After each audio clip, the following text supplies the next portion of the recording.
विद्वान हुए श्री रामचंद्र देलवी जी, वो ये कहते थे कभी ऐसा नहीं कहना चाहिए कि फला व्यक्ति ना रहने दो, कोई आवश्यकता नहीं, वो तो होती ना उसका तो कभी भी ये नहीं कहना चाहिए कि किस तरह, क्या पता कितना अच्छा आदमी हो उसकी मृत्यु बड़ी दुखदायक हो, और कोई वैसा आदमी हो अचानक गुजर जाए तो, लेकिन जीना अपने हाथ में है कि हम जीते कैसे हैं।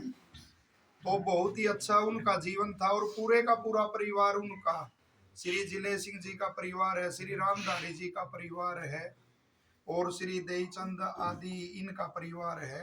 पूरे के पूरे गांव में हमेशा गुण देखने चाहिए व्यक्ति के, गुणों को जो नहीं देखते, जो समाज गुणों को देखना बंद कर देता है तो उस समाज में गुण नहीं बढ़ते, फिर वो अपने अवगुणों से ही चिपका रहता है। यदि इस पूरे परिवार के गुण देखे जाएं तो हमारे भी गुण उससे बढ़ेंगे कि चाहे गौशाला का कोई कार्य हो, गौशाला में हमेशा ये परिवार सहयोग देता, पूरा का पूरा परिवार, कोई एक घर नहीं, जितना भी इनका कुटुंब है वो पूरा सहयोग देता है। आर्य समाज का कोई कार्य हो, धर्म का कोई कार्य हो तो ये पूरा परिवार सहयोग देता है। कोई पंचायत संबंधी कार्य हो, ग्रामीण कोई विकास का कार्य हो तो पूरे का पूरा परिवार सहयोग देता है। बच्चों के खेल कूद का हो तो पूरे का पूरा ये परिवार और कुटुंब सहयोग देता है। तो बहुत कम ऐसे परिवार देखने को मिलते हैं। परमात्मा से प्रार्थना है, और उनके सुपुत्र हैं, जानकारी हुई मेरे को, वो गाड़ी आदि उन्होंने ले रखी है और अच्छी तरह से अपना कार्य जमा रहे हैं। अब और ज्यादा जिम्मेदारी के साथ वो अपने कार्य को निर्वहन जब करेंगे तो ये जो दुख हमारे ऊपर आकस्मिक रूप से आन पड़ा है तो ये दुख नहीं रहेगा। साथ में देखिए, मैंने बताया कि कोई भी उत्तम काम करते हैं तो ऋषि दयानंद ने कहा कि उत्तम काम करने वाला हमेशा अपमान की इच्छा अमृत के समान करे, कि उसका अपमान हो तो वो समझे मेरे को अमृत मिल रहा है, और उसका यदि सम्मान हो तो वो सोचे कि मेरे को विष मिल रहा है, मेरे को जहर मिल रहा है। जो इस भावना से समाज का काम करेगा, लोक कल्याण का काम करेगा, तो समझ लो वो उस काम को करता रहेगा। और जो ये सोचेगा तेरे को सम्मान ही सम्मान मिले और अपमान तेरा ना हो, अपमान करने वाले तो लोग मिलेंगे, निंदा करने वाले भी मिलेंगे, फिर वो उस काम को नहीं कर सकता और उस काम को छोड़ देगा। एक बड़ा बढ़िया काम आप लोगों ने आरंभ किया था कि साप्ताहिक यज्ञ होता था, अब नहीं होता शायद सत्यनारायण, वो देखो कैसे बंद हो गया। बच्चे, कोई बात नहीं, बच्चे बहुत बढ़िया आपके वहां आने लगे थे उस यज्ञ पे। हमेशा चिंतन करना चाहिए कि कैसी परंपरा बनी थी और वो कैसे फिर एकदम से बंद और वो हो गई।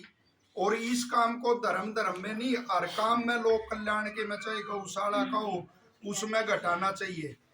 जब भी आप कार्य करोगे, जैसे ये श्री सत्यनारायण जी आदि हैं, इन्होंने कार्य किया तो वो जरूर मिलेंगे आलोचक। श्री कृष्ण ने जब राजसूय यज्ञ करने लगे युधिष्ठिर, तो श्री कृष्ण की सब ने कहा कि भाई श्री कृष्ण की पूजा करनी चाहिए, तो किसने विरोध किया था उस समय? ये बच्चे भी बैठे हुए, हम तो पूछते हुए इनाम भी दे देंगे आप। ये तो एक ऐसे धार्मिक परिवार में आयोजन हो रहा है। जिस समय राजसूय यज्ञ होने लगा, युधिष्ठिर राजसूय यज्ञ करने लगा और सब ने कहा, दादा भीष्म ने कहा कि भाई एक व्यक्ति ऐसा होना चाहिए जो सबसे श्रेष्ठ है और उसकी पूजा होनी चाहिए। फिर एक व्यक्ति ने खड़ा होकर बड़ा विरोध कर दिया, और श्री कृष्ण को किसी के पास महाभारत हो तो श्री कृष्ण को कुत्ता नपुंसक तक कह दिया उस व्यक्ति ने। कौन था वो व्यक्ति? नहीं जी, ये तो अपना इतिहास। शिशुपाल ने उठ कर उसका विरोध कर दिया कि भाई इसकी अग्र पूजा नहीं होनी चाहिए। उस पर वैसे दोष ला दिए कि इसने तो एक बैल था जो उनको तंग कराया करता गायों को, कि उसका वध कर दिया था, ये तो गो गाती है। और ऐसे कि स्त्री को इसने एक राक्षसी को मार दिया था, उसको मारने के लिए कहा कि ये स्त्री गाती है, तो उसने उसका विरोध कर दिया शिशुपाल ने। हमेशा अर्जुन का उदाहरण देखो आप, जब जब अर्जुन के पराक्रम की वो भीष्म पितामह उसके पराक्रम की वो करता था ना प्रशंसा, तो कौन विरोध करता था उसका? कर्ण। कर्ण कह देता था कि ना ये कुछ नहीं है। उस समय भीष्म पितामह कहता था रे इसने पूर्व में जो जो कर्म किए हैं ना, इसने पूर्व में इतने पराक्रम किए हैं कि तने कौन सा पराक्रम किया है, कि एक पराक्रम तो बता तू अपना। तो ऐसे जो परिवार होते हैं, श्री सत्यनारायण जी आदि जैसे यज्ञ आरंभ किया इसने, उसमें फिर कोई कोई मिलके, आप कुछ करना नहीं होता और कोई कोई मिलकर उसमें बाधा और वो उत्पन्न कर देते हैं और वो कार्य समाप्त। वरना देखो ऋषियों ने इसको वसु कहा है, एक नाम इसका शास्त्रों में वसु है, कि जहां यज्ञ होगा वहां लोग सुखपूर्वक बसेंगे। और जहां ऐसे बसाने वाले, पहले बड़े बूढ़े कहते थे ना जी बसाने वाले काम कर लो, तो सबसे बसाने वाला यदि कोई काम है तो वो यज्ञ है। तो मेरा निवेदन है कि इस काम को गांव में उनकी जो हमारे बीच से हमारे भाई या बेटे या जो भी हमारा संबंध था वो गए, और इस परिवार की श्री दहीचंद जी की कैसे धार्मिक थे, तो उनके उस पे ये संकल्प ले। 15 तारीख को ऋषि दयानंद जी का जन्मोत्सव आ रहा है, तो उस पे एक वो फिर परंपरा शुरू की जावे, चाहे अकेला ही वहां यज्ञ कर ले, वह अकेला ही वहां यज्ञ करे, चाहे कोई आए ना आए, तो वो फिर देखो बच्चे आकर आपके वहां बैठेंगे और कितना बढ़िया वो वातावरण गांव में बनेगा। और एक बार फिर मेरी आपसे प्रार्थना है कि जैसे ऋषियों ने जो दोष बताए हैं कि गुणों में दोष निकालना और दोषों में गुण निकालना, इसको जलन कहते हैं।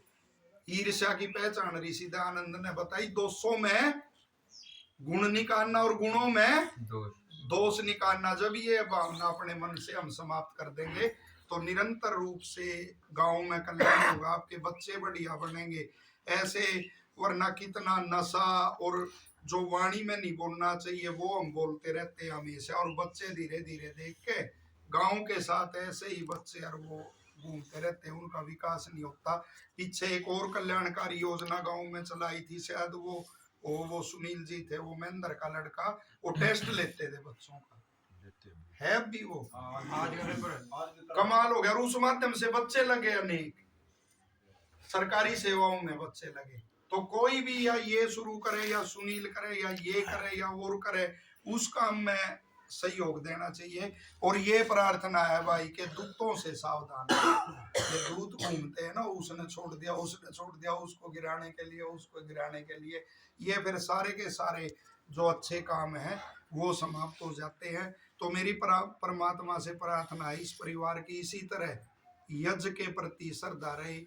और गौशाला में या गांव के ऋषि दयानंद एक पुस्तक लिखते हैं ऋग्वेदादि भाष्य भूमिका, उसमें वो लिखते हैं कि ग्राम के लिए और वन में रहने वालों के लिए, चाहे वहां पशु हो या कोई व्यक्ति हो, तो उसके लिए कल्याणकारी जो व्यक्ति होगा, या आगे लिखते हैं सब आयाम के पंचायत आदि में जाके जो पते की बात कहेगा, तो ऐसा व्यक्ति वास्तव में मनुष्य कहलाने का सच्चा हकदार होता है। तो इस परिवार से तो हमारे को स्वयं ही बल मिलता है। और ये परिवार जितना भी इनका कुटुंब है, 4 घर है, 5 घर है, 7 है, 10 है, वो हमेशा मिलकर रहें। छोटी छोटी कोई बातें आपस में एक दूसरे के मन में ना रखें, वो उसको बता दें, ताकि ये परिवार पूरे गांव का और पूरे समाज का सहारा बनता रहे। अब ईश्वर स्तुति प्रार्थना उपासना के मंत्र हैं, जिनको बोलना आता है वो साथ ही उच्चारण करेंगे, आगे पीछे नहीं जाएंगे, उसमें बल बहुत लगता है फिर।